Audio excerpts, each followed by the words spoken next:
आशुतोष भी हमारे साथ जुड़ चुके हैं। आशुतोष, तमाम वर्ग का जब जिक्र होता है तो उद्यमियों का जिक्र सबसे पहले होता है, क्योंकि रोजगार, बेरोजगारी, तमाम ऐसी चीजें जब उठती है राज्य में तो कहीं ना कहीं उद्यमियों को भी इससे काफी ज्यादा उम्मीदें होती है कि अगर बजट में उनके लिए कुछ खास होता है तभी पूरे राज्य का विकास हो सकता है। आप उनके साथ जुड़े हुए हैं, उनसे जानिए कि आज के बजट से वो क्या उम्मीदें करते हैं।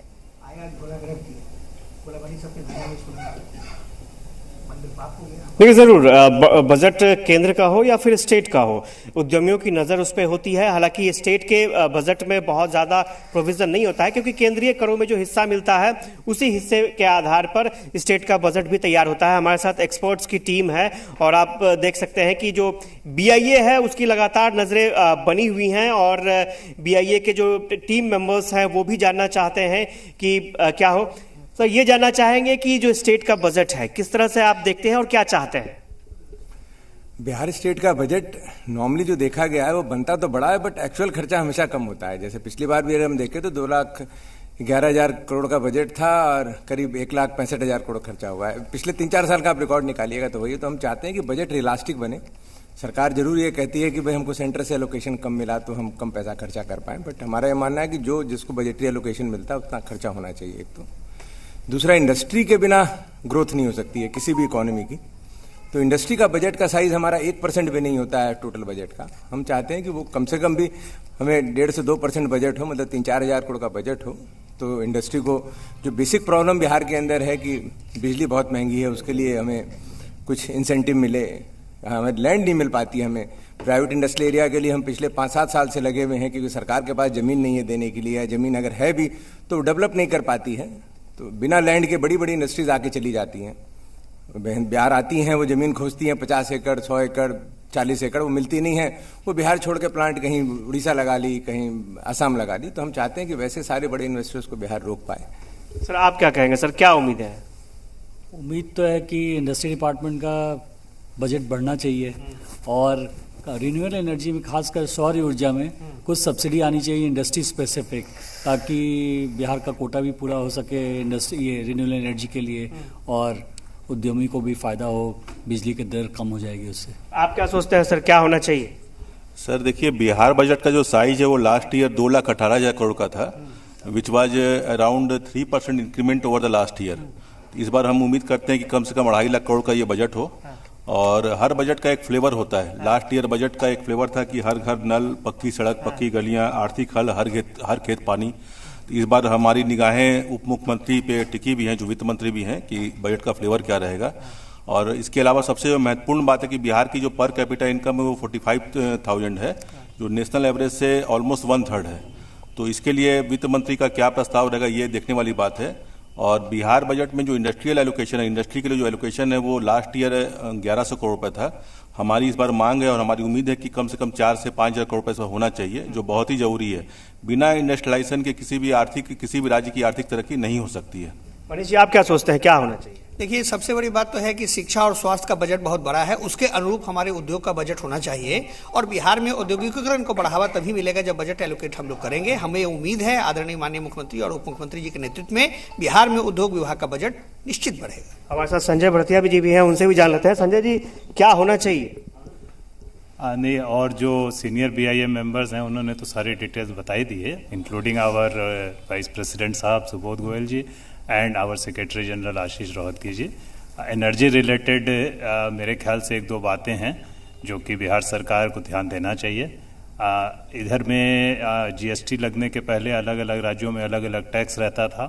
GST के बाद लास्ट 5 साल में वो इक्वल फुटिंग पर आ गया, लेकिन अभी बिजली की कॉस्ट ऐसी है जो कि काफ़ी डिफ़र करती है बाकी के राज्यों से, और उसके कारण यहाँ जो इंडस्ट्री या जो इकोनॉमिक डेवलपमेंट है वो नहीं हो पा रहा है। आज के दिन बिहार सरकार करीब 6,000 करोड़ सब्सिडी दे रही है बाकी उपभोक्ताओं को। वो सही कर रही है, क्योंकि बाकी उपभोक्ताओं को बहुत ज़रूरत है, बिजली की रेट कम रहेगी तभी इकोनॉमिक डेवलपमेंट हो पाएगा। इन सिर्फ और सिर्फ इंडस्ट्रीज़ ही ऐसी है जो कि उसको पूरी तरह से वंचित रखा जा रहा है।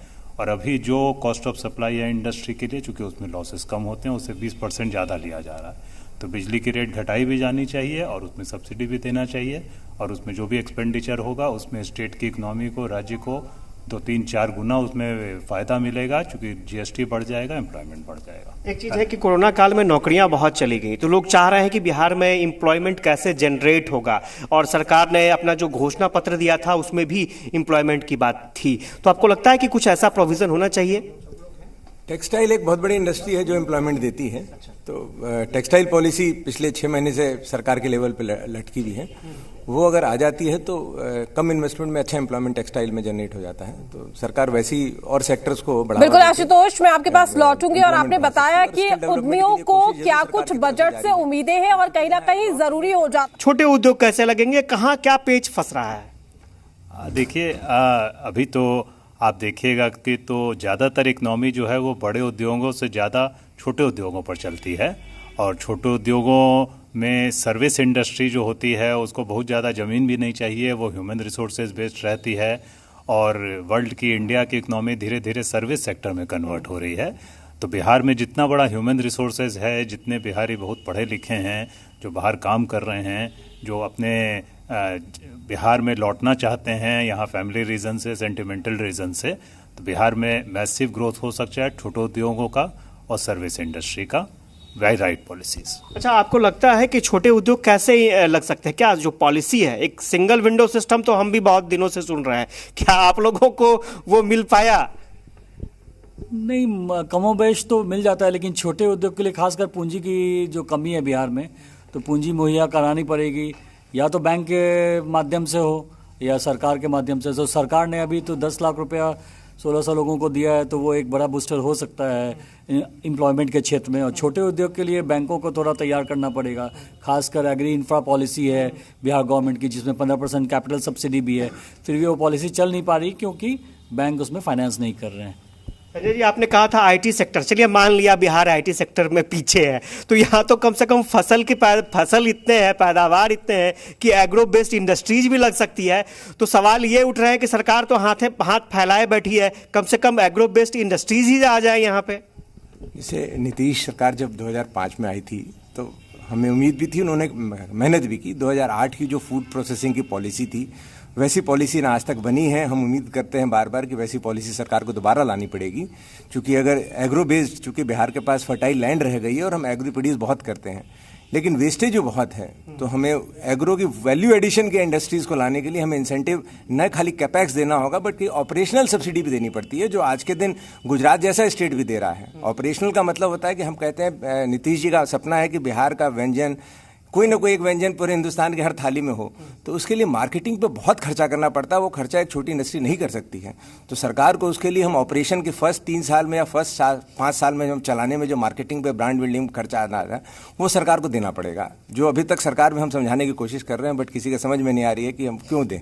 एक चीज़ है कि ठीक है, सरकार की अपने अलग अलग पॉलिसी भी बनी, बाद में पॉलिसियां बहुत चेंज हुई, लेकिन गवर्नमेंट का ये कहना है कि उद्योगपति आ नहीं रहे हैं। अगर वो आएंगे तब तो शहनवाज हुसैन साहब हाथ फैला कर खड़े हैं कि भाई उद्यमी हमारे पास आए, जितनी सुविधा होगी हम देंगे। नहीं, ऐसा नहीं है। अगर आप एप्लीकेशंस देखिए जो बियाडा में अलॉटमेंट के लिए आती हैं, जो SIPP में आती हैं, उसमें से मुश्किल से 10% से 15% फ्रक्टिफाई कर पाती हैं, ग्राउंड में आती है, तो बाकी 95% या 80% लोग क्यों नहीं लगा पा रहे हैं? इस पर तो कभी सरकार ने एनालिसिस की नहीं। जब तक आप ये एनालिसिस नहीं करिएगा कि मेरे यहाँ अगर 4000 करोड़ का इन्वेस्टमेंट जैसा मंत्री जी का कहना आया है, लेकिन उसमें अगर ग्राउंड रियलिटी में वो 500 करोड़ रुपया ही लगेगा, तो बाकी 3500 करोड़ रुपया क्यों नहीं लगा? इसकी जब तक समीक्षा नहीं करिएगा कि कहाँ प्रॉब्लम थी, और ये सिर्फ इंडस्ट्री डिपार्टमेंट अकेला इसमें नहीं सहायता कर पाएगा, इसमें सारे डिपार्टमेंट्स को मिलना पड़ेगा, चाहे रोड हो, चाहे वो बिजली हो, चाहे वो लैंड रजिस्ट्रेशन हो, चाहे वो फाइनेंस हो। सारे डिपार्टमेंट जब तक कोऑर्डिनेट नहीं होंगे तब तक बिहार में बड़ा इन्वेस्टमेंट, या छोटे लोग जो बिहार में 15 साल 20 साल 25 साल में इंडस्ट्री लगाए हैं, उनको नेक्स्ट लेवल पर ले जाने के लिए जब तक हम कोऑर्डिनेटर एफर्ट नहीं करेंगे, हम वैसे ही रह जाएंगे। अच्छा, हम एक चर्चा और थी कि सिंगल विंडो सिस्टम, ताकि परेशानी ना हो। आपको लगता है कि सिंगल विंडो सिस्टम कागजों से निकलकर जमीन पर आ पाया है? नहीं, सिंगल विंडो सिस्टम तब तक कारगर नहीं होगा जब तक 2-वे कम्युनिकेशन ऑनलाइन नहीं हो क्या रहा है, हम डिपार्टमेंट में कुछ भी इंसेंटिव या कुछ भी एप्लीकेशन फाइल करते हैं तो डिपार्टमेंट के इंटरनल मूवमेंट ऑफ फाइल्स आज भी ऑफलाइन है।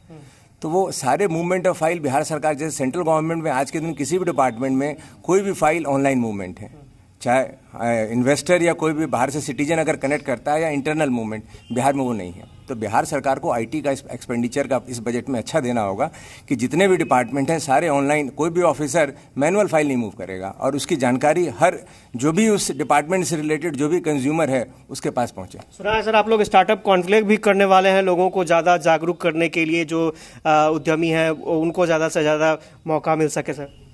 हाँ, आज नहीं करीब 5 साल से बीआईआई इस मामले में अग्रणी रहा है। बीआईआई वेंचर फंड चल रहा है और वो अब आज के दिन बिहार का तो नंबर 1 है ही, अब पूरे भारत में उसकी एक पहचान है। और हर साल हम लोग एक कॉन्क्लेव करते हैं, जो इस बार कोविड के कारण कुछ लेट हुआ है, लेकिन फाइनली 12 मार्च को एक कॉन्क्लेव किया जा रहा है ज्ञान भवन में, जिसमें बिहार से जुड़े हुए काफ़ी स्टार्टअप्स आ रहे हैं। रादर इस बार हम लोगों ने ऑल इंडिया लेवल पे इनवाइट किया है और उससे यहाँ की इकोनॉमी को और जो स्टार्टअप करना चाह रहे हैं मेनली युवा पीढ़ी, उनको काफ़ी मदद मिलेगी और प्रोत्साहन मिलेगा। क्या उसमें गवर्नमेंट का सहयोग मिल पा रहा है आपको? जो स्टार्टअप एक पॉलिसी शुरू हुई थी, प्रॉपर सहयोग मिल पा रहा है? तो वेंचर पार्क जो हम लोग चलाते हैं वो गवर्नमेंट के सहयोग से चलाते हैं, इंडस्ट्री डिपार्टमेंट के साथ पार्टनरशिप करके ही चलाते हैं। तो सहयोग तो है और हम लोग हमेशा ट्राई करते रहते हैं कि और भी इसमें बूस्ट मिले सिस्टम को।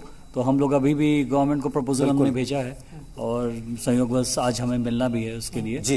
तो और आपके माध्यम से हम सारे स्टार्टअप्स को बुलाना चाहेंगे कि हमारे फॉर्म पे रजिस्टर करें और उसमें पार्टिसिपेट करें, क्योंकि इंडिया से सारे आशुतोष रोकना चाहेंगे आपको, क्योंकि इस वक्त रजनीश भी हमारे साथ विधानसभा से जुड़ चुके हैं। फिर मैं दोबारा लौटता हूं आपके पास।